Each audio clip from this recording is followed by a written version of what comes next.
d'experts internationaux, Excellence Madame la ministre des Droits humains de la République démocratique du Congo, Mesdames, Messieurs, distingués invités en vos titres et qualités, tout protocole observé. La République démocratique du Congo est un État à forte surveillance du point de vue du respect des droits de l'homme en général et des droits fondamentaux en particulier. Les guerres successives ne font qu'empirer la situation de graves violations des droits humains et des crimes de masse. Les conséquences de ces violences à répétition ont un impact négatif sur le plan social, moral, économique, culturel, familial et psychologique.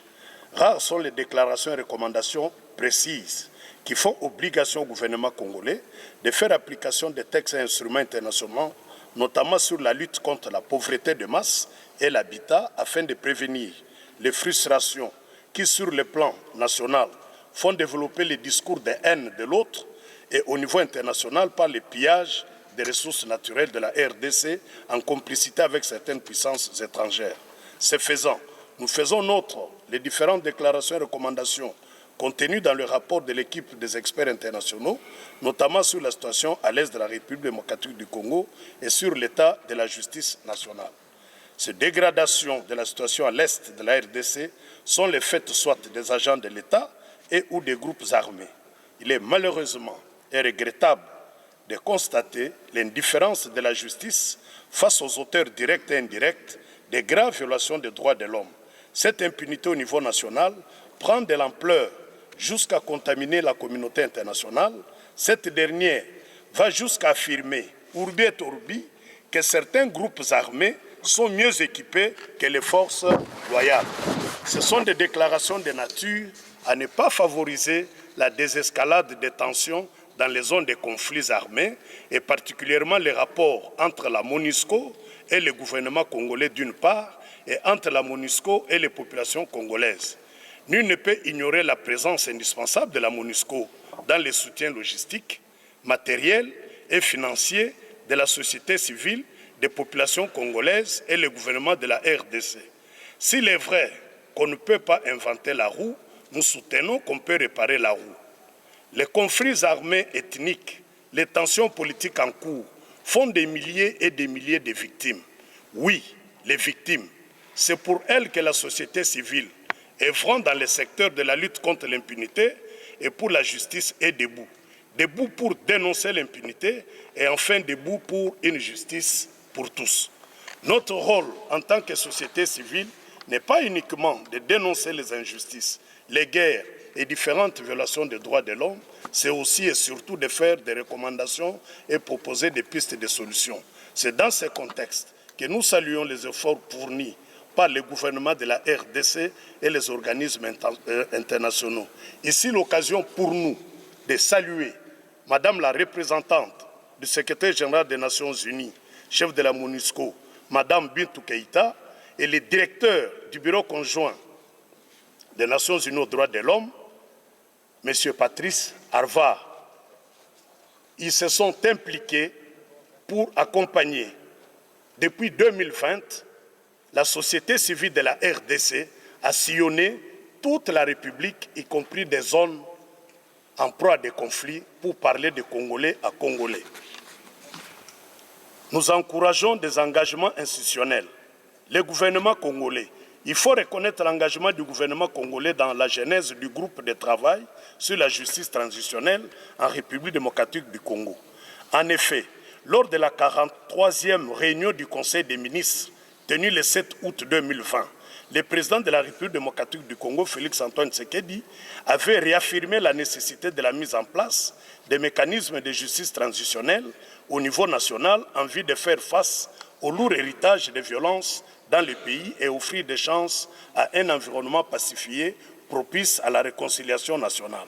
Ce faisant, les autorités congolaises reconnaissent la nécessité de la justice transitionnelle et l'existence des fenêtres d'opportunité en vue de pacifier davantage le pays et rapprocher les communautés dans les zones les plus affectées par les conflits et les violations des droits de l'homme auxquelles plusieurs provinces du pays ont été confrontées, notamment le Grand Kasaï, l'Ituri, le Nord Kivu et le Sud Kivu, ainsi que le Tanganyika. C'est dans la même veine que le même gouvernement a mis en place un comité scientifique devant réfléchir sur le projet de politique nationale de justice transitionnelle. Malheureusement, la matérialisation, la concrétisation de cette volonté semble marcher à pas de tortue, car la volonté politique gouvernementale devrait être accompagnée des appuis budgétaires consacrés aux activités de la société civile réunies autour du groupe de travail. Aussi, les rapports du comité scientifique, constitué essentiellement de membres du groupe de travail sur la justice transitionnelle, n'a jamais été officiellement rendu public. C'est l'occasion pour nous de saluer l'implication personnelle, encore une fois, du directeur du Bureau conjoint des Nations Unies aux droits de l'homme et son équipe, qui, à l'époque, avait apporté un soutien indéniable via le Bureau conjoint des Nations Unies en RDC pour soutenir plusieurs activités menées dans le cadre de sensibilisation des populations et de formation de certains acteurs quasi dans toutes les provinces en proie à des conflits. Aux Nations Unies, le groupe de travail sur la justice transitionnelle en RDC salue le soutien de la MONUSCO par l'entremise du Bureau conjoint des Nations Unies aux droits de l'homme. En effet, malgré cette bonne volonté portée par le gouvernement congolais, les premières réflexions du groupe de travail sur la justice transitionnelle ont été fondamentalement financées par les Nations Unies et d'autres partenaires étrangers. De même, les travaux du comité scientifique ont été financés par les Nations Unies. Dans la même veine, il est essentiel de rappeler l'implication des Nations Unies dans la mise en place de la justice transitionnelle au Kasaï central. Il est important de souligner cela et le groupe de travail sur la justice transitionnelle exprime toute sa gratitude, même s'il demeure insatisfait sur la formation des ombudsman du peuple pour la résolution pacifique des conflits. Lire à ce sujet les termes de référence du groupe de travail sur la justice transitionnelle. Nous faisons des recommandations suivantes pour, tant soit peu, contribuer à l'évolution de cette justice. Pour clore notre propos et devant ce sombre tableau, la société civile de la République démocratique du Congo, engagée dans la lutte pour la justice transitionnelle, fait les recommandations suivantes. La matérialisation de la collaboration constitutionnelle imposée au pouvoir public avec les associations de la société civile, comme les groupes de travail sur la justice transitionnelle. La contribution de la société civile réunie autour du combat pour la justice transitionnelle permettra à la République de construire les bons édifices de lutte contre l'impunité, de participer activement à la formation des acteurs. Ceci relève de la volonté du constituant congolais. Promouvoir de manière efficace les mécanismes de justice transitionnelle, notamment les droits à la vérité, les droits à la justice, les droits à la réparation et les garanties de non-répétition. Dans un pays à la fois en conflit armé et post-conflit, la formation des médiateurs, ombudsman interethniques et culturels s'impose. Et l'arbre à palabres mérite d'être élevé en notre institution de médiation et de règlement des conflits.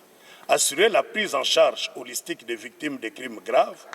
Dans un pays où la justice est encore très fragile et malade de ces maux, nous encourageons des efforts diplomatiques pour amener le gouvernement de la RDC de rapporter sa décision sur la peine de mort en restaurant le moratoire sur cette peine en attendant l'adoption officielle du régime abolitionniste.